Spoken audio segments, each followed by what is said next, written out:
The armed forces of Ukraine and the Russian Federation reported the front-line progress May 24. The armed clashes had occurred in some areas.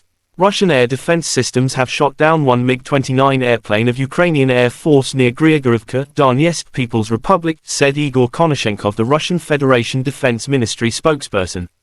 In addition, 16 Himars projectiles have been intercepted. In addition, 20 Ukrainian unmanned aerial vehicles have been downed in the areas of Pokrovskoye, Terny, Kirillovka, Krapivnitskoye, Donetsk People's Republic, Zolotarevka, Chervonaya Dibrova, Novokrasnyanka, Zmiyevka, Lugansk People's Republic, Tsvetkovoye, Zaporozhye region, and Rubanovka, Kherson region.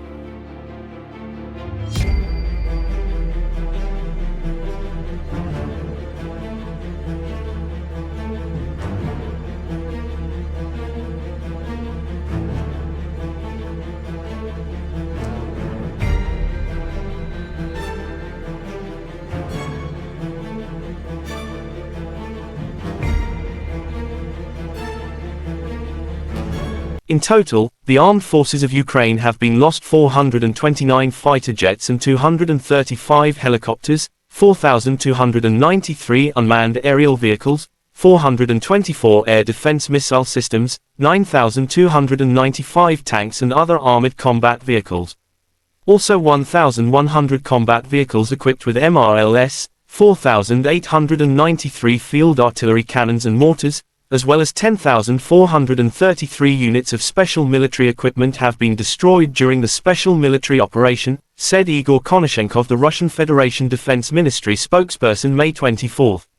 The other side from Kyiv, the armed forces of Ukraine in an official statement May 24 said Russia lost 480 personnel in a single day, including 3 tanks, 3 armored fighting vehicles, as well as 23 artillery systems and 1 helicopter. In total, Moscow lost 204,760 personnel since Russia launched full-scale aggression into Ukraine territories. President of Ukraine Volodymyr Zelensky paid a visit to Vuhledar, Zmiyevka defense line in the Donetsk region. "I would like to wish our warriors to take care of their lives, for the life of Ukraine depends on their lives," Zelensky said. Russia and Ukraine conflict has been lasting for 456 days. There is still no peace settlement between two sides. Terima kasih sudah nonton, jangan lupa like, subscribe, dan share ya!